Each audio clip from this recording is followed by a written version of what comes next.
Just after 11 p.m.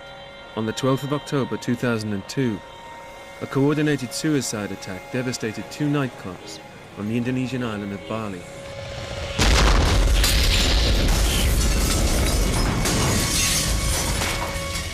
People are burnt everywhere. I just don't believe what happened here tonight.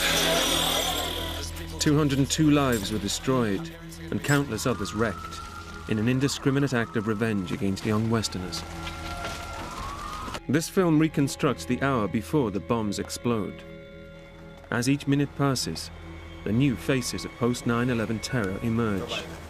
The killers close to home who seek to imitate their heroes by blasting their way to paradise.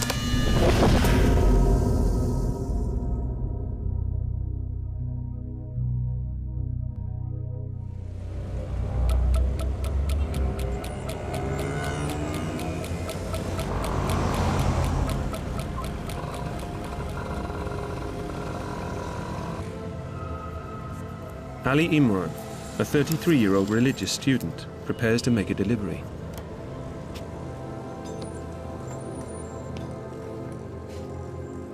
Within the next hour, he and a small group of extremists will have murdered and maimed hundreds. At a safe house well away from Bali's thriving clubs and bars, Ali Imran collects the first of 3 bombs. Udah oke. Oke, jalan dulu. He will later drive 2 suicide bombers and a van carrying more than a ton of explosives to within a few meters of their targets. The attack will begin with a symbolic gesture against America. It will be followed by a terrorist outrage intended to be Southeast Asia's 9/11.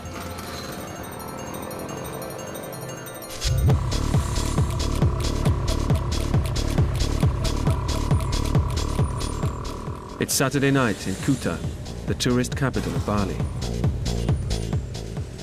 Large groups of Australian rugby and football teams add to the surfers and backpackers from Europe who are starting to crowd into Kuta's largest night spot, the Sari Club. Pub's full, it's pumping, everyone's just on holiday, being silly, having a ball, and there's just this crazy throng. There's the smell of the cigarettes and the beer and the music and just that pumping, this holiday feeling that was great, you know.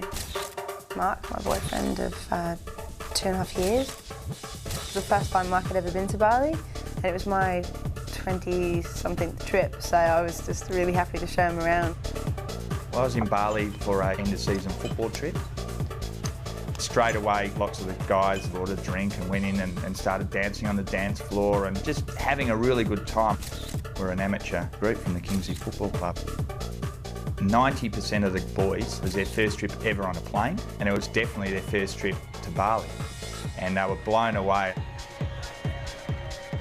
Any foreigner in Bali used to go to the Sari Club or Paddy's Bar, in fact my first kiss with Dan was in the Paddy's Bar. I met Dan by the rugby pitch, fell in love and got married 2 years later. We shouldn't have really gone back because we'd just come back for our honeymoon, but you know, it was one of those things. It was where we'd met. It's where we got engaged there as well the year later. So it was kind of like our place.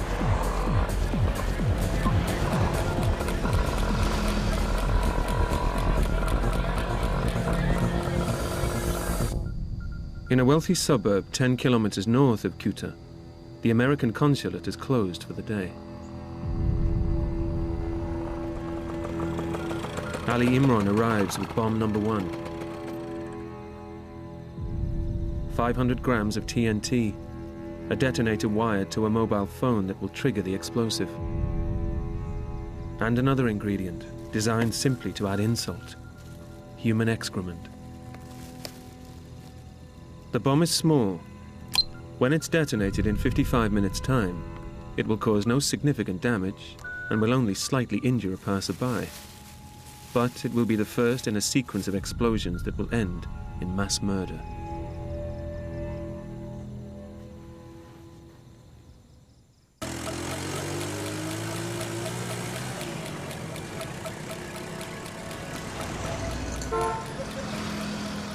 At a rented apartment in Kuta, Imam Samudra, the so-called field commander for the Bali bombing, waits for news of Ali Imran's return from the American consulate. In the next 50 minutes, Bali will be the first place in Southeast Asia to suffer that most brutal expression of religious extremism, a suicide attack. So where did the order for the assault on Bali come from? And why? Al-Qaeda has long been the prime suspect. But 4,000 miles away, in Afghanistan, its power base has been shattered by the American-backed invasion. Without a safe haven, Al-Qaeda's ability to coordinate attacks around the globe is now thought to be seriously degraded. There's no indication that Al-Qaeda was ever able to re-establish a firm territorial beachhead in any other part of the world that was akin to what it had in Afghanistan. And what it had in Afghanistan was the critical element that allowed it to operate in that very structured manner. The trail to the heart of the Bali conspiracy begins in a hill town in central Java, Indonesia's most populous island. 2 months before the Bali bombing, text messages summoned the key conspirators to a meeting. Ali Imran is the youngest of 3 brothers who will play a major part in the attacks.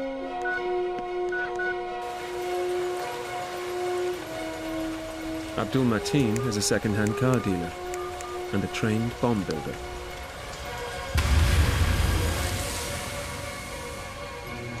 Idris Al-Gambrut works as a mechanic, but has moonlighted as a jewel thief.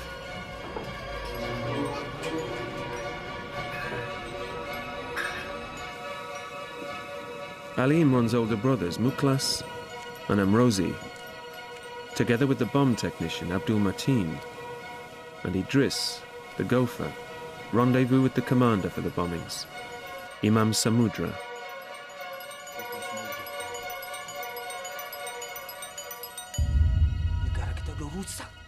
Detailed information about what happens at this meeting will later come from the bombers themselves. All of them affiliated with a secretive organization known as Jama'ah Islamiyah, or Islamic Community. The interesting thing about the Jama'ah Islamiyah bombers was that they all confessed, every one of them. There was not one person that didn't confess. As far as they're concerned, you know, the fatwa issued by Osama bin Laden gives them authority. You know, they've got nothing to be apologetic for. The most complete confession comes from Ali Imran, the only bomber to express remorse for his actions. Samudra mula kencang-kencang atas nama Allah dan ungkapan Korn. Tujuannya ialah merancang tentang meledak bom di Bali.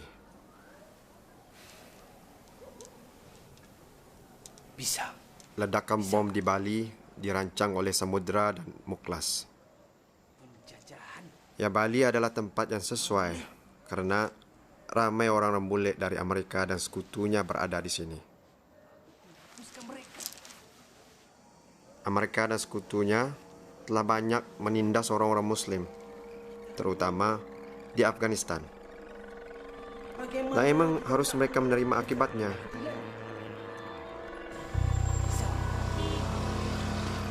In the weeks before the attack, Samudra himself gathered intelligence on likely targets. He and Ali Imran scouted Qutta's busiest street and found what Samudra thought were Americans. Aku dan Imam Samudra mula lihat-lihat di jalan legian di Kutta. Khasnya Kelab Sari. They believe they're blowing up Americans because normally we'd have a American task force would call into Bali about every 3 or 4 months on leave. The fact is that if they'd asked anybody, they would have found out there were no Americans in there. There were mainly Australians and British, and you know. But from their perspective, they look and they're short hair, young, fit men, lots of them. They know nothing about rugby, so they go, okay, it's the American Navy.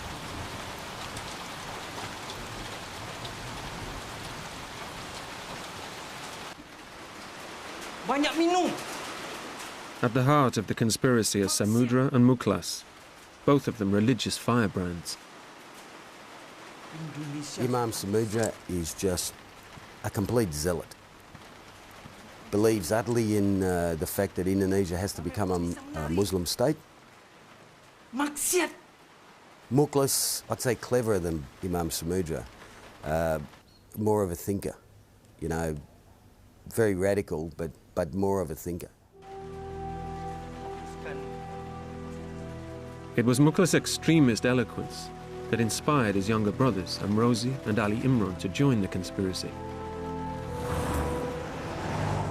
Mukhlas will travel to Bali to organize the bombing.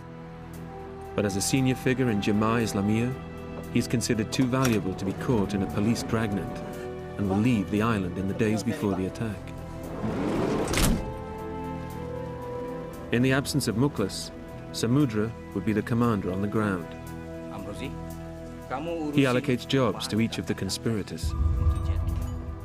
Amrozi would be responsible for buying and adapting the van that would carry the ton of explosive. He'd also disguise it, altering the vehicle identification number on the engine block. Ali Imran would be the coordinator, responsible for making sure the bombs are delivered to their targets.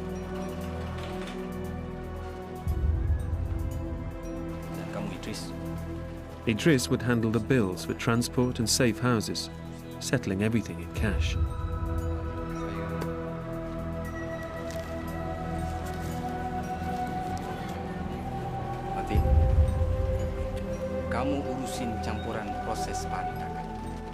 Abdul Mateen would help build more than a ton of high explosive, using TNT and a mixture of weed killer, sulfur and aluminium.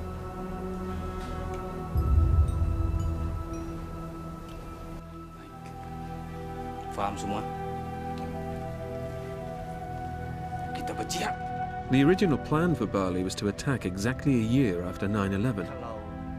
Was this yet more evidence of an Al-Qaeda connection? Or simply a desire to emulate what was, to the conspirators, an heroic act?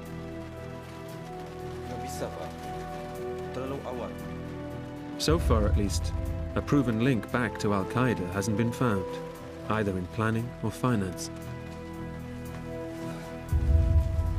There's a lot of speculation as to where the money came from, but I haven't come across any verified reports that show this very clear paper trail leading back, if you like, to eventually to Al-Qaeda.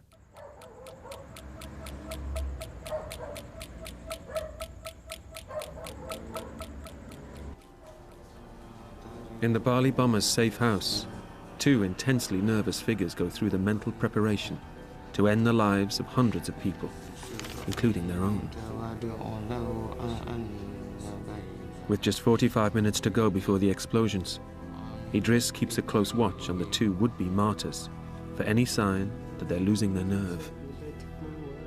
Iqbal will wear a vest with a kilo of TNT packed into it and walk into Paddy's bar. Jimmy will park the van outside the Sari Club, wait for Iqbal to detonate his explosive, and then push the trigger on a huge incendiary bomb. At his apartment 4 kilometers away, Samudra waits for news that the attacks have been set in motion.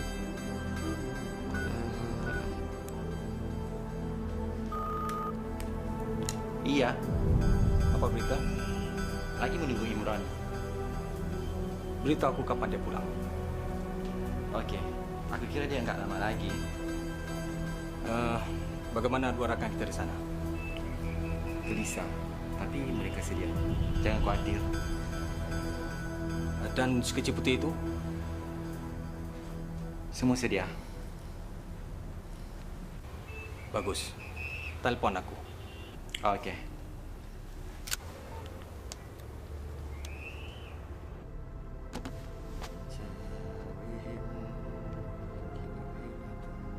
For all their planning, the Bali bomb conspirators have made a number of elementary mistakes.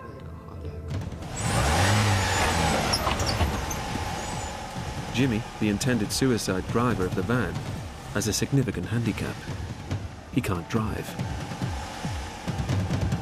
Belok sini. Belok sini. Aku nggak bisa. But that might not have mattered. A few days earlier, the bomb builders came close to ending their mission prematurely. Dragging a cabinet loaded with explosives across a floor covered in spilled chemicals produced a not entirely surprising result.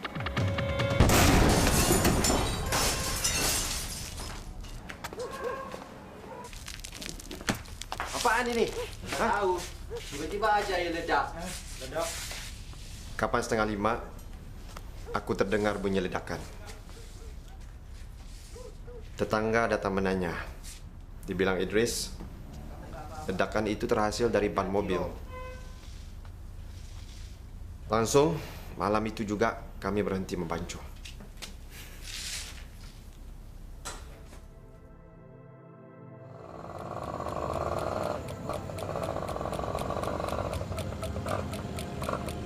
"45 minutes before the explosions, Ali Imran returns from the American consulate. With Jimmy's inability to drive, he's been ordered to take the van and the 2 suicide bombers close to their intended targets. Waalaikumsalam. Semua okey? Okey. Rasa nggak ada orang lihat aku. Nggak ada, bagus. Kalau bisa, aku nggak mau kemudikan van itu. Sudah diputuskan. Kamu harus. Dengar sini. Kapan Samudra pilih supir untuk jihad? Kamu nggak pikir? Dia seharusnya ngerti atau pastikan orang itu bisa kemudikan atau enggak. Masih nggak ngerti. Kenapa aku yang harus kemudikan van itu sampai habis? Tabah hati, Imran. Insya Allah, matir kita ada banyak untuk difikir. Memang mereka itu nggak bisa kemudi mobil.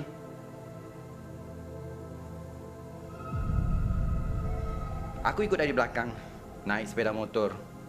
Jadi, kenapa kamu aja yang nggak kemudikan van itu? Nggak bisa.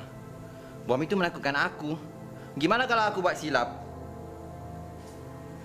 Ya udah, buat periksa kali akhir.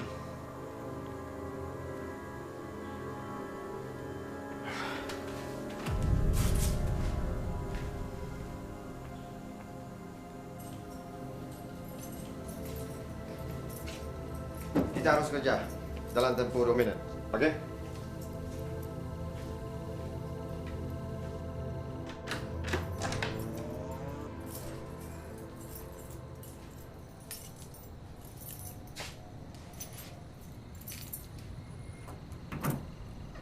The van bomb is now complete. 14 filing cabinets are crammed with explosive. They will be wired to a set of detonator switches and triggered by Jimmy.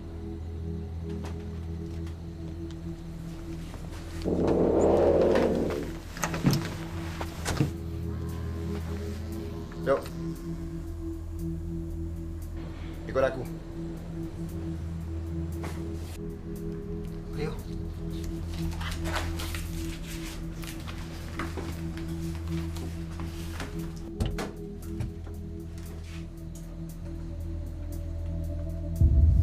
Iqbal's bomb vest has 10 tubes of TNT stitched into the lining. The 2 suicide bombers have practiced their lethal drill all afternoon. Now they have their dress rehearsal. Coba ini.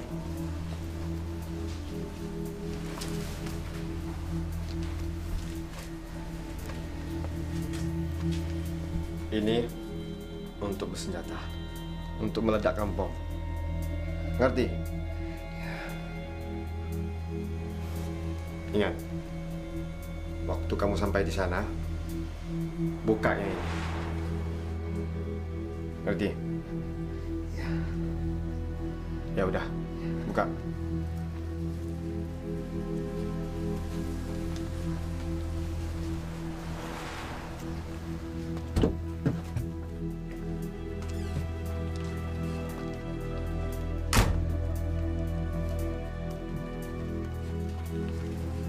Ini untuk bersenjata. Ini untuk meledak. Betul?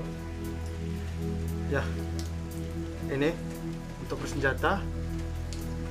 Ini untuk meledak. Udah, minggir. Ayo, masuk.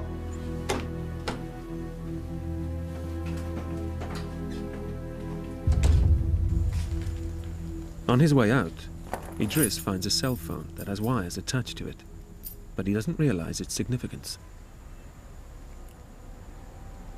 He simply puts the phone in his pocket and leaves.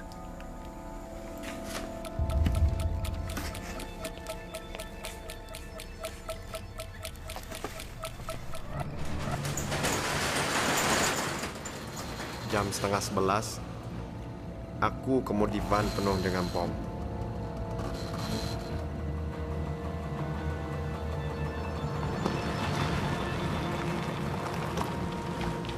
Idris di belakang atas Yamaha.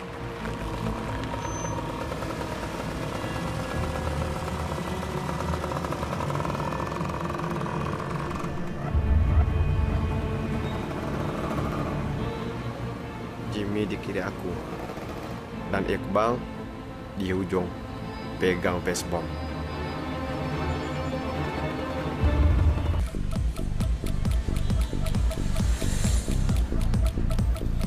"20 minutes before the bomb blasts, and two of Bali's most popular night spots, Paddy's Bar and the Sari Club, are filling up fast. We came in spits and spats, probably by about 1:45, about 10 o'clock we're all in there. Obviously when 20 of us are in there, the place sort of blew a little bit more. So we sort of took over the place pretty early. I reckon probably by about 11 o'clock. I noticed it was really full with people, and I would say probably 350 people. So I was just having a great time with Mark, my boyfriend. And we're just being stupid. We're dancing down to the music, having a ball, and life's for living. I think the song slowly started just degrading into just cheesier and cheesier stuff. I think Cher came on, Do You Believe in Life After Love? And Mark said, look, I've got some pride here. You know, I'm not dancing to Cher. Come on, guys, I'm going for a drink. So he wandered off, and I said, yeah, see you in a minute. That was the last time I spoke to him. Yeah.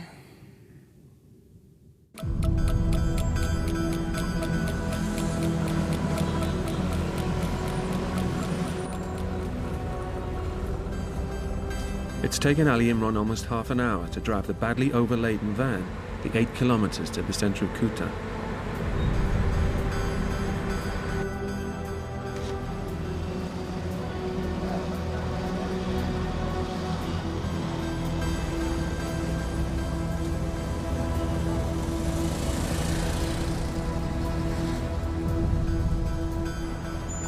He pulls over, about 100 meters short of the Sari Club.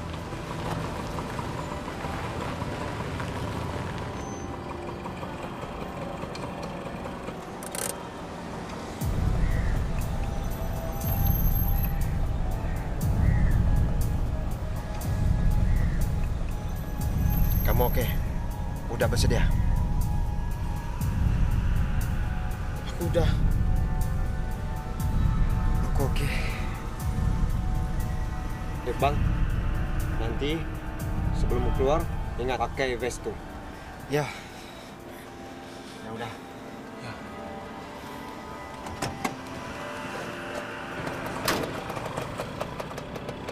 Ada masalah? Enggak. Yuk kita.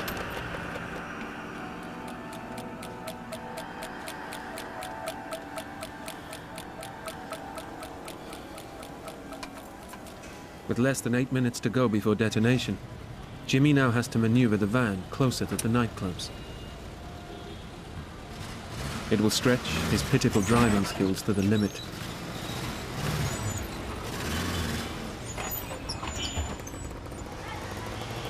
If you were going to plan this, you'd hopefully get a competent driver. But they still got the bomb there. I mean, at the end of the day, they still got the bomb to the place where they were going to blow it up. They still got Iqbal to blow himself up in Paddy's Bar.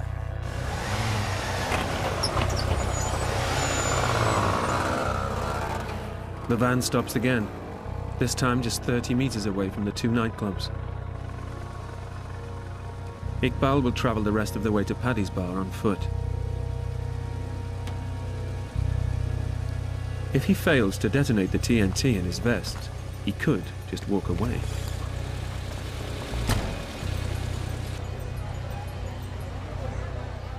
But if Jimmy loses his nerve now, the bomb builders have added a timer, a booby-trap motion sensor, and, they think, a mobile phone, acting as a remote detonator.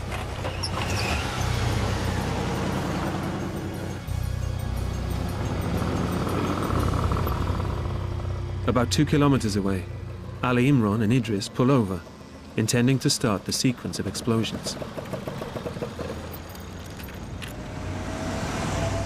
Tunjukkan nomor itu. Tapi tunggu. Untuk apa telefon satu lagi? Yang mana dong? Yang ini. Kenapa kamu nggak pasang ke van? Tidak. Kenapa? Aduh. Telepon ini yang biasa kita gunakan untuk panggil.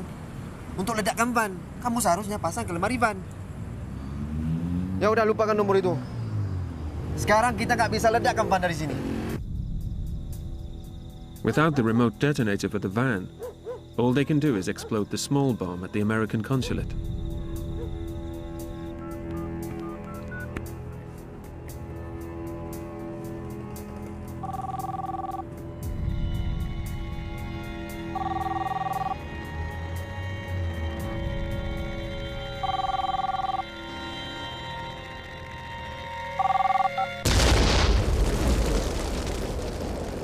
Yang Anda tuju sedang sibuk.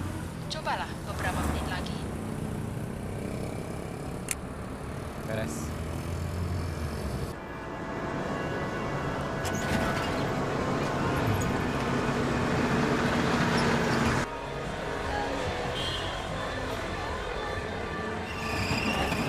Jimmy reaches the Sari Club. Iqbal is just a few steps from Paddy's Bar.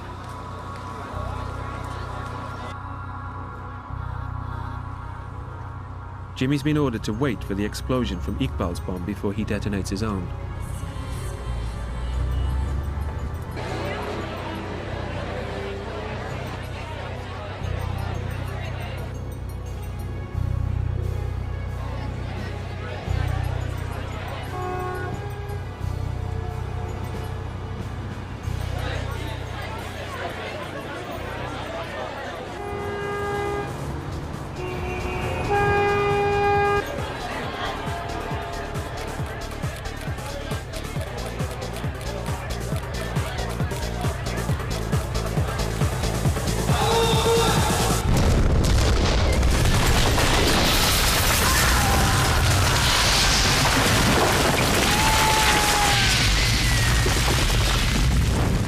Place was completely black. I tumbled, I went straight up in the air, it felt like. I had a girl in my arms, I don't know where she came from. I was in this dream where things were happening, but I really wasn't quite sure what was going on. I remember thinking to myself, where's the guys? Where am I? Why is this girl next to me? Why can't I see anything?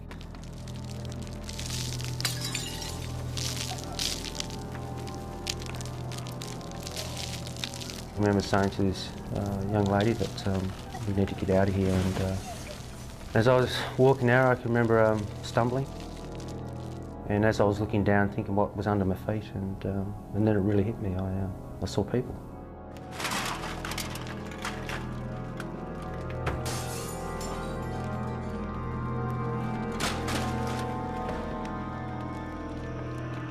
You had the bomb at Paddy's Bar, which was TNT. That burnt fairly well because Paddy's Bar was set up like a beach chalet, so you had lots of leaves and rubbish like that, which all burnt. That was the attractor bomb, to bring everybody out onto the street to kill more people. The bomb in Paddy's bar is heard above all the noise in the Sari Club. It was weird because it was a very loud explosion. Yet at the same time, dulled because obviously it wasn't right with us. So it was kind of like, you know, whoa, what the hell was that sort of thing. The lights went out and the music went off for a second and everyone stopped. And the music came back on, the lights came back on, and we sort of went, that was odd.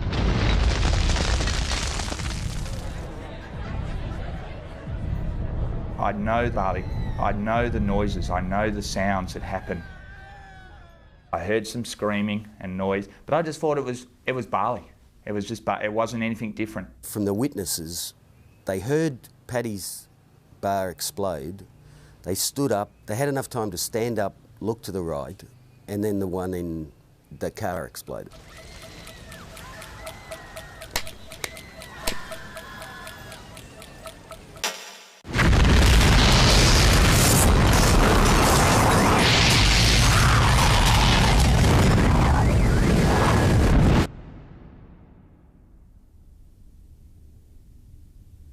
It makes every bone in my body just shudder, just taking myself back there and remembering it again, because it was just something so horrific and so awful.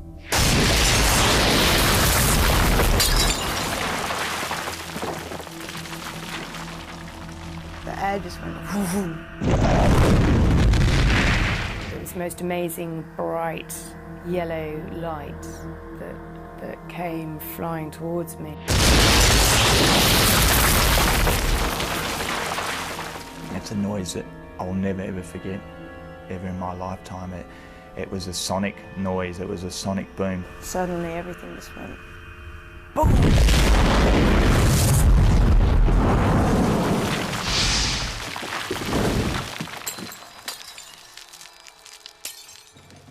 And I remember being tossed up into the air. And I remember everything flying. Bits of building, everything. I was thrown to the ground. Only reason I know that because I got myself up off the ground. I remember just being thrown into the air like a rag doll, and then just coming down with a thud, and then there was this horrible, eerie silence.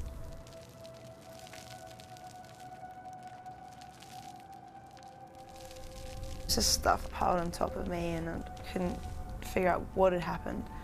And I remember just lying there thinking, okay, well, something really, really bad's just happened.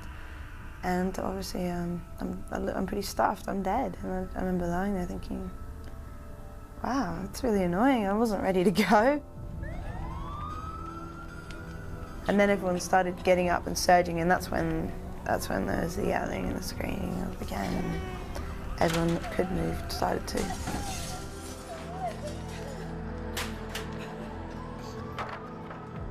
The roof had caved in and bars had been exploding, people were everywhere, and it was like someone on the other side of us had this torch shining through, and it opened this little light. So I just went, let's go there without a hesitation. The only instinct that I saw at that point was to get out of this bloody thing. I felt the heat before I felt the pain. I realised that my left-hand side of my body was on fire, and I suddenly realised I got the hell out of there.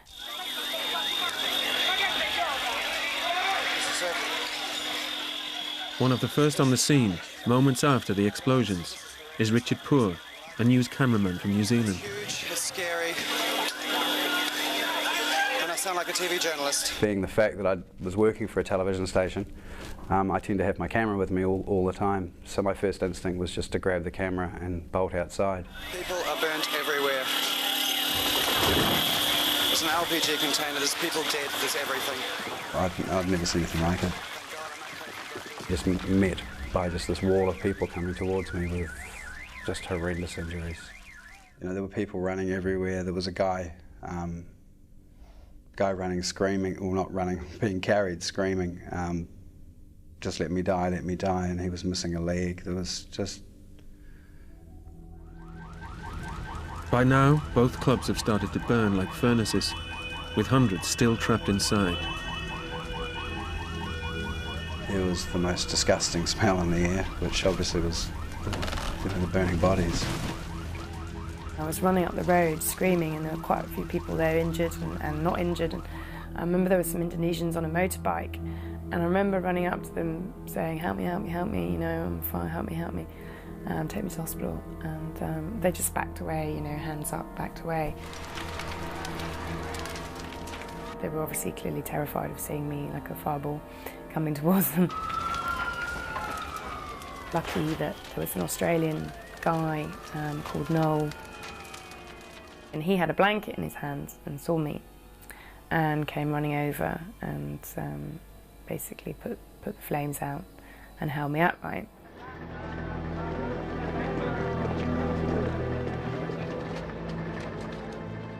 I had someone behind me with 2 legs blown off who was writing letters to his family saying goodbye.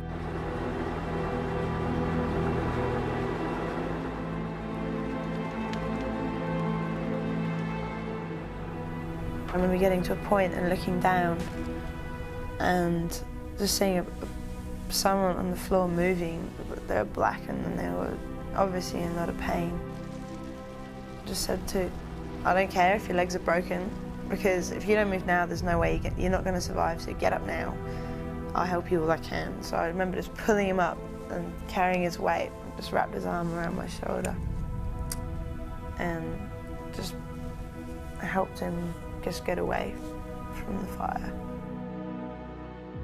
A photographer captures Hannah-Beth's rescue of Tom Singer, a 17-year-old Australian.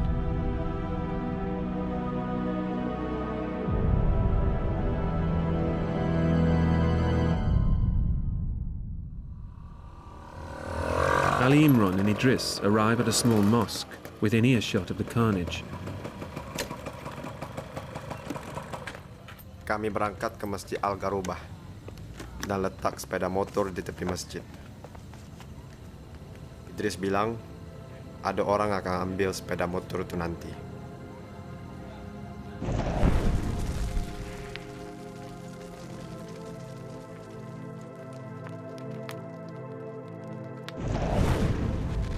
Kami baring di sana selama 15 menit. Tiba-tiba kedengaran siren ambulan.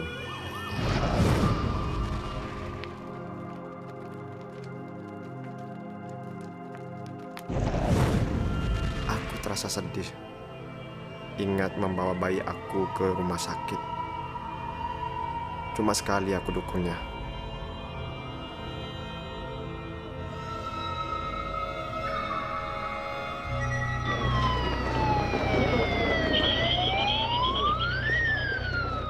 Polly Miller's husband of 5 weeks, Dan, is missing.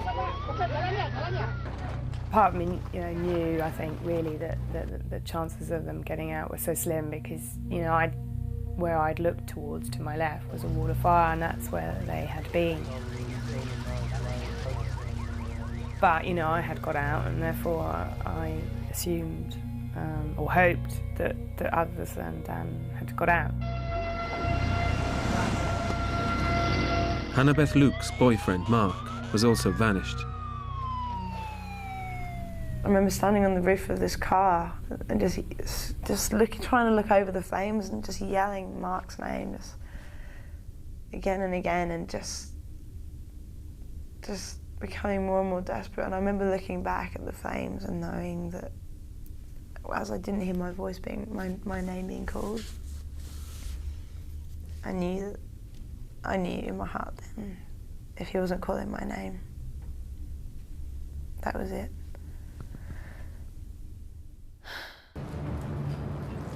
Investigators in Bali were initially confronted with a scene so devastating that it took time to realize that this was a suicide bombing. It took a number of days until we were firm in our opinion that there had been a suicide bombing. The forensic experts pointed us to one seat of one blast in Paddy's Bar, and in the ceiling directly above that blast there were some human remains. These remains were DNA tested and came back as the remains of one person, and therefore we had one person in contact with the device at the time it detonated just above the waist level of that of that person. The architects of the suicide attacks had left a highly visible trail of evidence that was quickly picked up by Indonesian and Australian investigators. They got their first breakthrough at the mosque where Idris and Ali Imran had abandoned the motorcycle. People in the mosque reported to us that was a motorcycle left in the yard of the mosque. We identified that that motorcycle was used by one of the suspects, Idris. When we looked at the motorbike, it had 3 switches. It was wired to switch off the brake light, the light over the number plate, and isolate the motor. This bike was designed to defeat the traffic cameras, so the police would never be able to pick up the registration plate. Well, Bali doesn't have any traffic cameras. And also from this vehicle, we could identify 3 persons who bought this used motorcycle. From the motorcycle salesman, the police now had good descriptions of Ali Imran, Idris, and Amrozi. Then the investigators got their biggest break. Unbeknownst to most people in Indonesia, a light truck in Bali has a vehicle identification number stamped in the axle to identify, where it came from. This number led us straight to Amrozi. He didn't know there was a number. I mean, we didn't know there was a number till a couple of days later.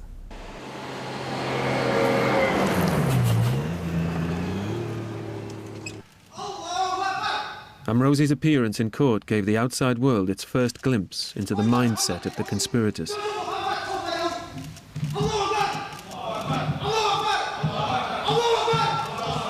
Amrozi became known as the Smiling Bomber. But that sort of personified Amrozi. Amrozi just had no understanding of what he'd done. He thought he was, the jihad and all the rest of it. Most of the other conspirators were soon rounded up. Idris, who was to escape a death sentence on a legal technicality. The 2 commanders, Samudra and Muklas, both sentenced to death and both defiant to the end. And Ali Imran, who expressed remorse for the attack, imprisoned for life, all confessed. When I start, well, why are they talking? Some say because they've got nothing to lose. Others say, well, because they want to inflate this perception that they are these true masters of death. The Bali bombing trials played out increasingly as macabre theatre. The last to be tried, Abu Bakr Bashir, the alleged leader of Jemaah Islamiyah, was sentenced to 2.5 years in jail for conspiracy. A perception in the West that he was a cog in the Al-Qaeda wheel merely enhanced his star quality among his acolytes. There seemed to be this aspersion that Jemaah Islamiyah itself was the operational wing of Al-Qaeda. I mean, that's in actual fact how the group was portrayed, as the operational wing of Al-Qaeda. The problem with that approach is that it has the danger of actually creating the very conditions and the very environment which these governments so fear. Just look at what the West is saying about us.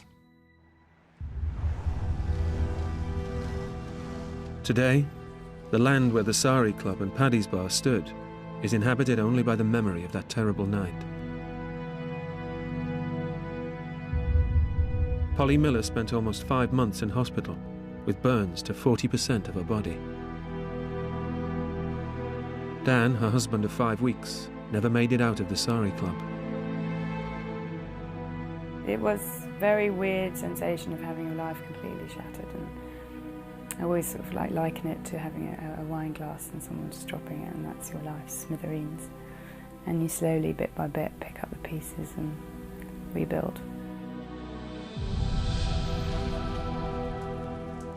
The memorial next to where the clubs had stood lists 202 names, including Dan Miller, Tom Singer, rescued by Hannah-Beth Luke, but who died 5 weeks later, and 7 of Simon Quayle's football team. Every name etched into the granite is a life lost, and many others ruined. I had to phone Mark's parents. I mean, I couldn't even know what to say. I said, Ray, you know, there's no other way to tell you this. Mark's dead, you know.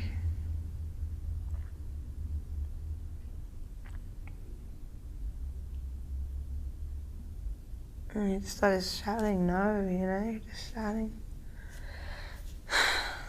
And you could hear the thud of his knees, he just, you know, just as he fell to the floor. And I could hear his mum in the background starting to scream. And that was the most awful moment of all.